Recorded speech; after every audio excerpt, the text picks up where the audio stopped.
Psikologi. Hari ini bersama saya Rina Astagina, yang tidak sendiri tentunya. Kami akan membahas salah satu kasus yang sangat menegangkan, menyayat hati, pokoknya campur aduk. Nah, sebelum itu saya kenalkan dulu rekan-rekan saya di sini. Di sebelah kanan saya ada Yasinta Ramadhani. Hai dulu Yasinta. Samping Yasinta juga ada Mutia Hasana. Nah, di sebelah kanan kiri saya itu ada Dina Nurhaiza. Dan tentunya satu lagi ada Zaskia Nadita. Salam kenal semuanya. Oke, jadi hari ini kita bakal bahas satu kasus ya, teman-teman semua. Kita akan bahas satu kasus dan juga akan menganalisa dengan pendekatan psikologi.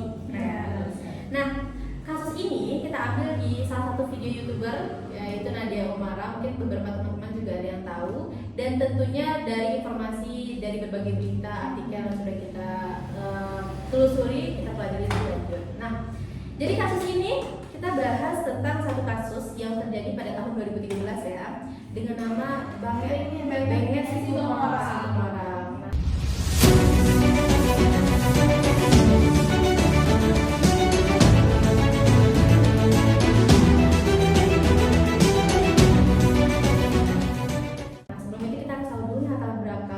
Dari bagaimana terjadinya kasus ini, mungkin ada yang bisa bantu siapa? Nah, jadi Benget Situmorang ini dibesarkan di sebuah desa Ambarita di Pulau Samosir di Sumatera Utara. Jadi si Benget ini dari kecil emang sudah menjadi anak yang nakal dan liar gitu. Nah, dia juga tidak dekat dengan keluarganya, terutama dengan ayahnya. Mereka tuh kayak emang sering berantem gitu. Nah, jadi karena dia sering berantem itu kan sama ayahnya, neneknya itu yang tinggal di Jakarta datang ke kampung, ke desa si siapa namanya ini untuk mengajak si Benget ini tuh merantau ke Jakarta. Lalu di Jakarta itu dia dia berusaha untuk mencari suatu pekerjaan, yang dimana pekerjaan yang dia inginkan itu hanya pekerjaan kantoran saja. Tapi ketika ia mencoba untuk melamar, banyak sekali perusahaan-perusahaan yang menolak dia karena alasan latar pendidikannya yang kurang mencukupi. Nah, setelah itu neneknya itu menyuruh dia untuk apa? mengusulkan untuk dia menjadi supir. Karena memang dia punya basic untuk mengendarai ya. Akhirnya dia menyetujui dari supir dan masuk ke salah satu perusahaan namanya Kopaja atau Minibus. Di Minibus itu dia bergaul dengan teman-temannya dan yang memiliki dampak negatif. Jadi kebetulan memang teman-temannya ini membawa pengaruh grup ya, kayak seperti yang kita tahu ya. Ya, kayak dia main perempuan, sampai di akhirnya dia bertemu dengan Pujaan hatinya yang bernama Roini.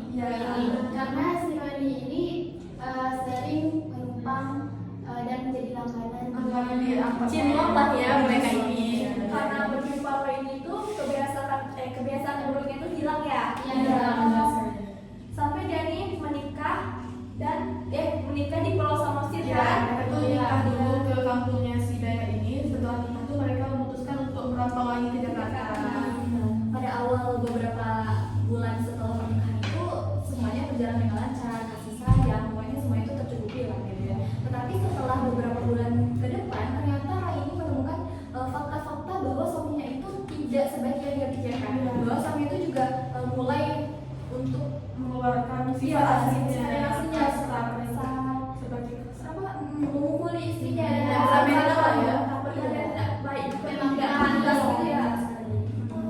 Jadi si Roini itu berpikir kalau mereka itu punya anak, mungkin si siapa Benget ini bisa berubah. Tapi setelah mereka punya dua anak, si Benget itu tetap kayak gitu, nggak berubah sifat kasarnya, Masih temperamental, masih kekerasan terhadap itu ya, anaknya dan juga istrinya gitu.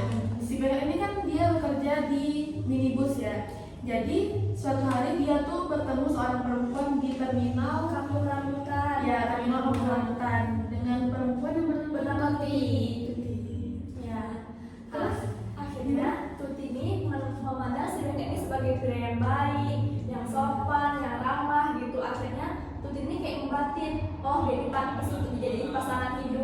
gitu. Nah sampai akhirnya si Benget ini mengajak si Tuti pacaran, dan dengan polosnya si Tuti ini menerima tanpa tahu latar belakang Benget ini kalau Benget ini udah punya keluarga.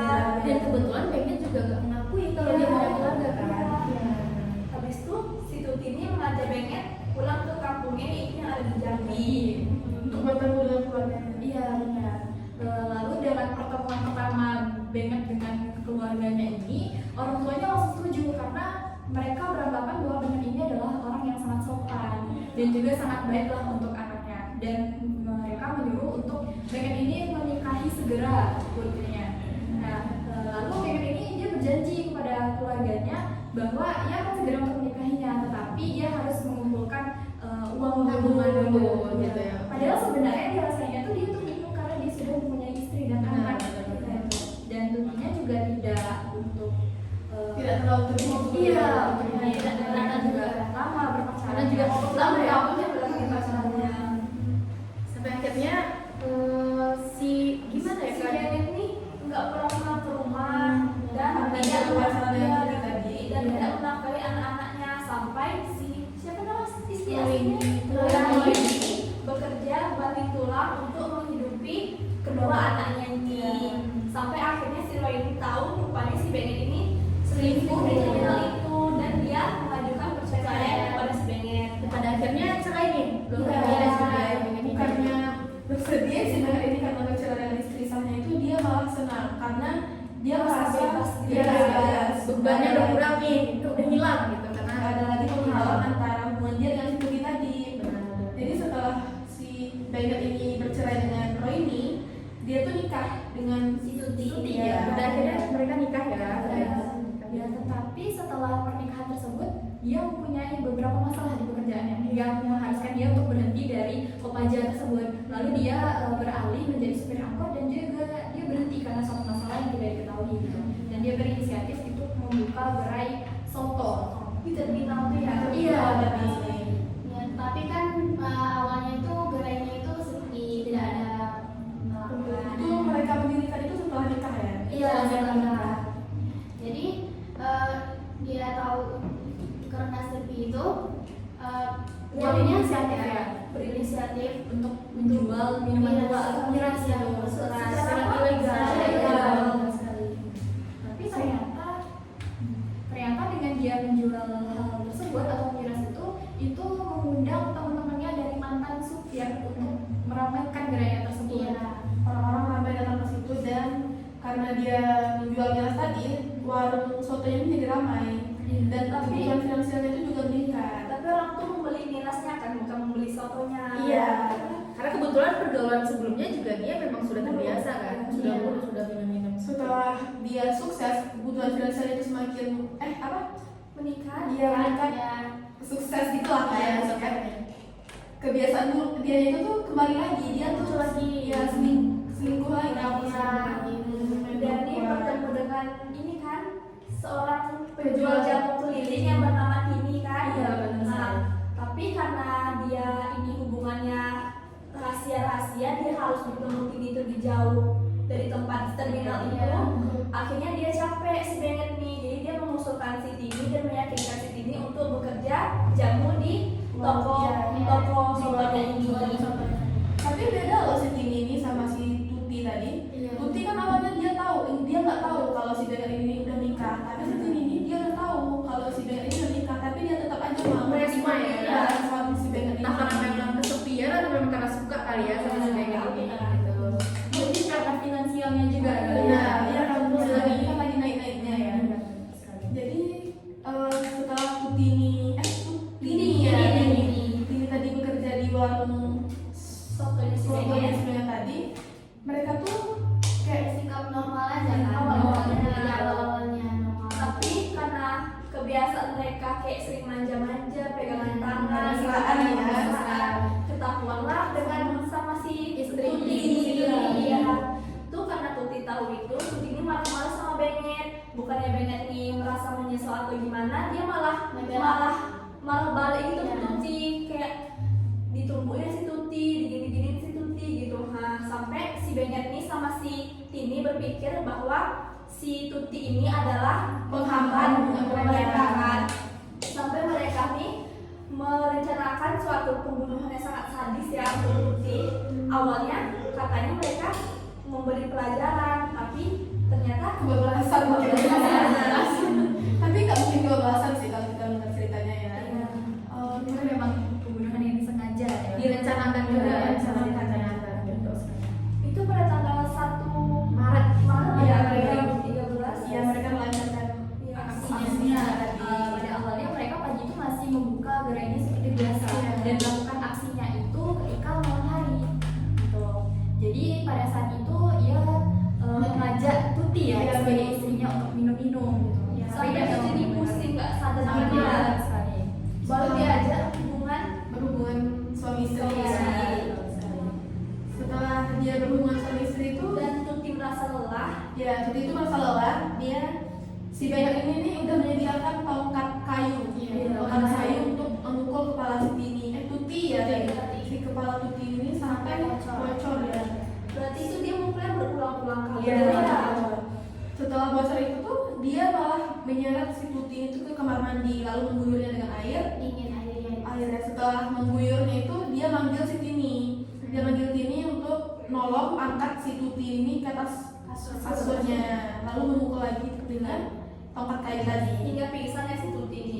Iya sampai pingsan. Dan yang lebih parahnya lagi, si Banyak ini itu memanaskan air sebanyak 600 ml ya, dan langsung dimasukinnya ke dalam botol. Dan yang parahnya itu air panas itu dimasukin ke alat vital dari istrinya, itu Tuti. Yang awalnya si Tuti ini sudah pingsan ya gara-gara ditokok pakai kayu tadi, itu sampai menjadi kesakitan Saat dimasukkan ke ya, dengan mudah dia sadar itu akhirnya ditokok lagi sampai meninggal. Bukan ya, masih pingsan ya, sampai pingsan lagi kayaknya ya. Dan mereka tuh berdua keluar dari kamar dan mengunci kamarnya seakan-akan tidak terjadi sesuatu. Iya. Setelah 3 hari itu mereka tuh nggak ada ngecek apa-apa. Sampai ya Si mereka ini. ya mencium aroma busuk dari Di hari ketiganya. dan di hari ketiga di kamar yang mereka menyiksa Tuti itu. Itu sih sampai mereka tuh dengar mencium bau busuk dari mayat si Tuti tadi yang ternyata meninggal. Tapi waktu awalnya tuh mereka tuh nggak sadar kalau si Tuti ini udah meninggal. Lalu mereka tuh ngecek Tuti ini masih hidup enggak gitu Dia dengan dikasih air minum Ya, jadi diminum. kan. Otomatis kalau orang meninggal pasti keluar lagi kan air minumnya. Nah, baru mereka tersadar kalau Tuti itu emang udah meninggal. Nah, mereka ini panik, bukan panik gimana, tapi panik gimana caranya menguburkan si Tuti ini. Dia main nama sebenarnya. Dan terbersihlah ide buruk Bengket. jahat psikopat si Bengket ini untuk apa? Memubasi. Memubasi si Tuti ini. Jadi jenazahnya itu dibagi 7 dimasukin ke dalam 7 kamar kamar masing ya. Iya. Nah, yang pertama ada dibuangnya ke sungai. Ya, Ya, khusus. ke sungai. Yang kedua itu ada yang bagian hati dan jantungnya itu dimasukkan ke dalam freezer. Itu sisa tinggal dimakan Iya, aja. tinggal dimakan. Lalu dia berinisiatif untuk merental sebuah Bus angkot yang angkot yang ke salah satu Juragan dia juragan yang pernah dia kerja sebagai supir angkot itu. Lalu dia membawanya ke tol. Nah, Di dalam tol yang jauh dari tempat tinggal Iya, mereka. alasannya membuang bukan angkot tadi, Iya. menyewa angkot tadi itu alasannya untuk berjual Oh, iya, pada jualnya itu ya, itu alasan dia. Karena tengah malam ya. Iya. Orang juga tidak Memulai dagangan sotonya dia. Jadi gimana dia membuang? Jadi selama di tol itu mereka itu nggak langsung membuang 5 kresek secara bersamaan. Jadi mereka misalnya 1 kilo terus mereka berhenti, terus si Banyak ini memastikan keadaan sekitar pun aman atau tidak gitu. Lalu membuang 1 kresek, lalu jalan lagi mungkin sekitar sekilo Si Tini yang buang gitu Iya, ya. tapi Dini yang membuang ke kantong kresek satu-satu gitu. Nah jadi itu berlangsung sampai kresek 5. Ya, kresek terakhir itu berisi kepala ya. Lalu jadi buangnya di daerah Cilengsi, Iya, Bogor. Di Bogor ya jauh. Iya, lalu dia balik ke rumah. Jadi memang niatnya tuh supaya menutupi kejahatannya ya, gitu, menghilangkan jejak lah ya, makanya ditaruh di tempat yang jaraknya jauh. Dan setelah dia membuang badan si Tuti itu, dia membalikkan angkotnya tuh dan memperkirakan mungkin capek kali ya semalaman membuang jenazah gitu. Akhirnya dia tidak membuka warung sotonya. Di hari pertama setelah pembunuhan itu ya, di hari kedua setelah pembunuhan itu dia buka lagi tuh warungnya, tapi dia masih berjalan ya seperti biasa aja, seolah tidak terjadi apa-apa gitu ya. Tapi singkat cerita, kalau tidak salah kejahatan itu mulai tercium nih sama masyarakat gitu. Ada yang nggak sengaja melihat bahwa dia membuang itu. ada satu lagi tuh di yang dalam saya air. masih ingat tuh. Dia kan tadi di kasus kedua kan dia tuh ya di freezer tadi kan dia masih nyimpan tuh hati sama jantung si tuti tadi, tuti ya, tuti tadi. Lalu di hari kedua setelah pembunuhannya itu dia tuh masak, dia bikin sambal dari hati dan jantung tuti tadi. Dibuat soto dan dibuat sambal goreng hati jantung ya. Tempat sotonya tadi, tapi orang-orang yang kesana itu tetap nggak ada yang beli soto, tapi mereka tuh tetap beli mirasnya. Tapi si Bennett ini memberikan sotonya secara cuma-cuma kan kepada mirasnya. Sedangkan si Tini melihat di ujung tuh sudah mual, merasa bersalah, kayak sudah mulai sadar dia kenapa dia sejahat ini gitu kan. Dia juga ingin memberitahu kepada pelanggannya itu jangan dimakan, soalnya itu adalah organ tubuh manusia gitu kan. Dan pelanggannya juga nggak ada curiga ya, mereka memakannya itu dengan mahal. Karena yang namanya juga gratis ya. Iya. Kebetulan kan itu gratis ya gitu. Jadi cerita ketahuan kan ya, pada akhirnya ketahuan. Karena warga setempat juga mencium bau yang tidak sedar dari tempat pembunuhannya itu. Dan ada di daerah mana ya? Sulawesi. Ya, Ya, dari dia Sulawesi. menemukan aso hitam itu. Dan ada juga ya di tol itu ada yang melihat saksi kalau si Tini ini membuang kresek. Dan tetangganya itu melaporkan kalau dia mencium aroma busuk, tapi bukan busuk bangkai gitu. Beda gitu baunya ya. Nah, jadi secara bersamaan dua polisi ini sudah mengetahui kejahatan si Bennett karena dia masuk angkot di tengah malam. Itu saksinya ya. Saksinya. Dua polisi ini dari kampung Cilengsi ini karena dia menemukan kepala, sama yang satu lagi karena dari kampung rambutan ya, karena mencium bau itu jadi kayak curiga nih gitu kan. Jadi dua polisi sekaligus ya yang mengincar dia gitu. Mengincar. Pada akhirnya tertangkap ya, pada akhirnya tertangkap si Bennett ini dan dihukum mati juga. Di 14 tahun bukan? 14 tahun juga ya. Yang Selingkuhannya 14 tahun. Tapi sebelum dieksekusi mati si Bennett itu meninggal duluan. Iya, tapi katanya ya dia kena penyakit TBC, tapi kita nggak tahu Apa yang terjadi soalnya sebenarnya? meninggal di sel. Benar banget. Nah, itu dia luar biasa sekali ya. Luar biasa sih, tapi sangat tidak manusiawi sekali ya ternyata Bennett ini. Dan memang fun fact-nya kalau dia karena kan itu kejadian yang luar biasa ya, dan memutilasi terus menjual organ dijadikan makanan itu kan hal gila menurut kita ya. Nah, sedangkan sampai polisi ini sampai kayak bertanya apakah ini benar, apakah dia kena gangguan jiwa gitu. Apa akhirnya dilakukanlah pengecekan, tak memang konfliknya itu tadi dia melakukan itu dengan sesadar-sadarnya, normal aja gitu. Memang berarti memang dianya aja nih yang salah nih dan sebagainya ya. Berarti nggak ada sakit mental gitu ya? Nggak ada. Oke, tadi kita juga udah bahas. Nah, bentar. Oke, itu dia ya. Kita udah bahas latar belakang dan juga kronologi terjadinya kasus pembunuhan yang sudah dilakukan oleh Bennett si Tumorang ini ya. Nah, berdasarkan cerita kita tadi, tentunya kita di sini bakal bahas ya analisa apa sih kaitannya dengan teori-teori psikologi yang sudah kita pelajari. Nah, gimana di pandangan teman-teman dari Murti ya? Ada nggak yang Kalau menurut aku kasus si Bennett ini tuh bisa kita kaitkan dengan teori behaviorisme yang salah satu tokohnya itu adalah Ralph Skinner. Ralph Skinner ini kan terkenal dengan teorinya itu operant conditioning ya, yang mana operant conditioning ini ada reinforcement dan punishment. Di dalam reinforcement ini tuh dibagi lagi jadi dua, yaitu reinforcement positif dan reinforcement negatif. Menurut saya perilaku si Bennett ini tadi bisa kita masukkan dalam reinforcement positif dan negatifnya. Yang mana reinforcement positif itu tuh kan awalnya warung si Ben ini kan sepi ya, jadi setelah dia menambah dengan jualannya miras minuman keras tadi, warung ini tuh jadi rame. Jadi stimulusnya itu berupa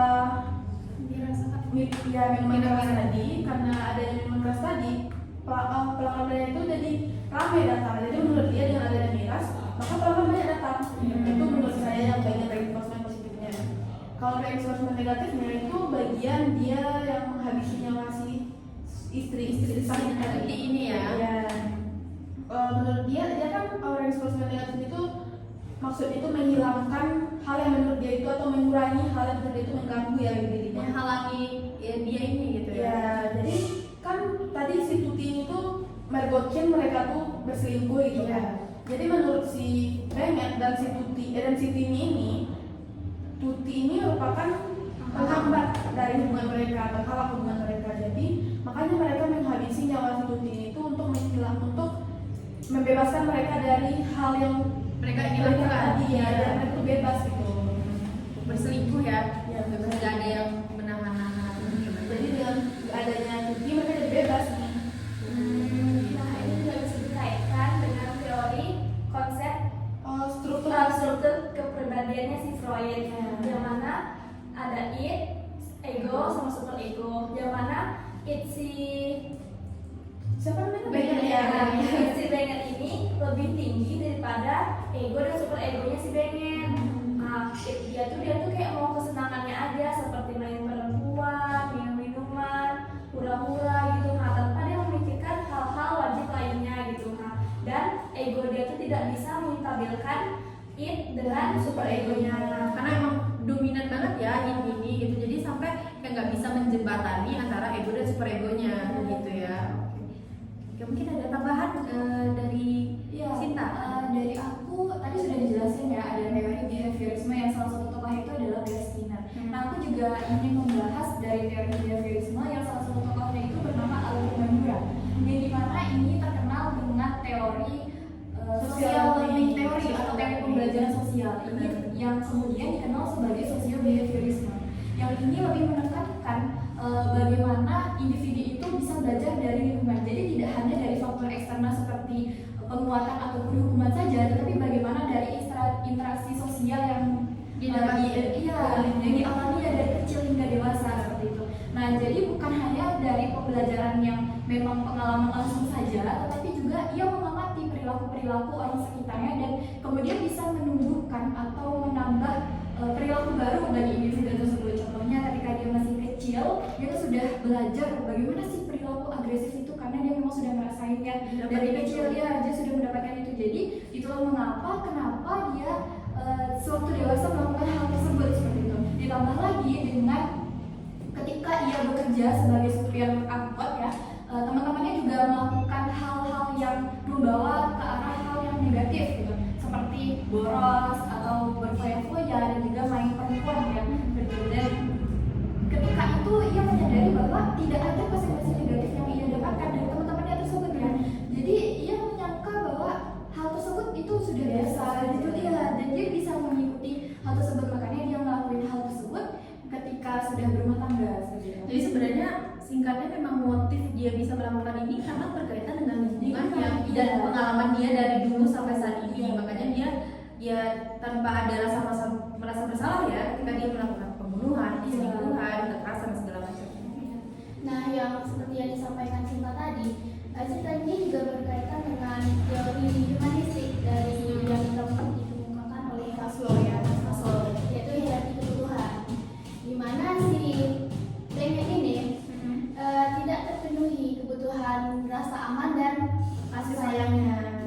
Ya, dalam teori Maslow ini kan rasa aman itu rasa hidup tanpa beban, hidup tanpa takut, nyaman dan stabil gitu. Tapi sebenarnya ini hidupnya tidak seperti itu. Dia kan sudah menjalani konflik dari kecil, misalnya bermasalah dengan ayahnya, keluarga di rumah ayahnya kan, dan waktu dia berumah tangga pun dia juga tidak menjalani rumah tangganya dengan nyaman kan di rumah. Jadi hasilnya kacau.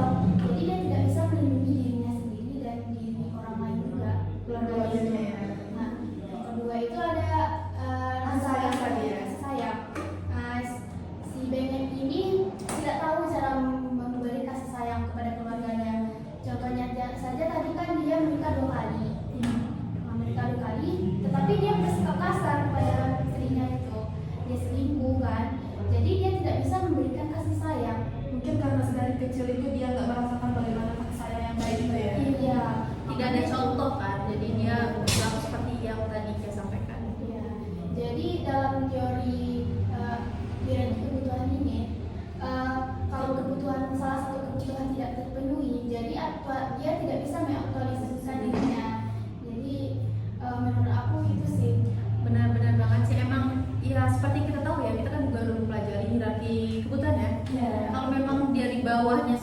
terpenuhi, dia tidak mendapatkan itu, ya dia nggak bakal bisa mengaktualisasikan dirinya.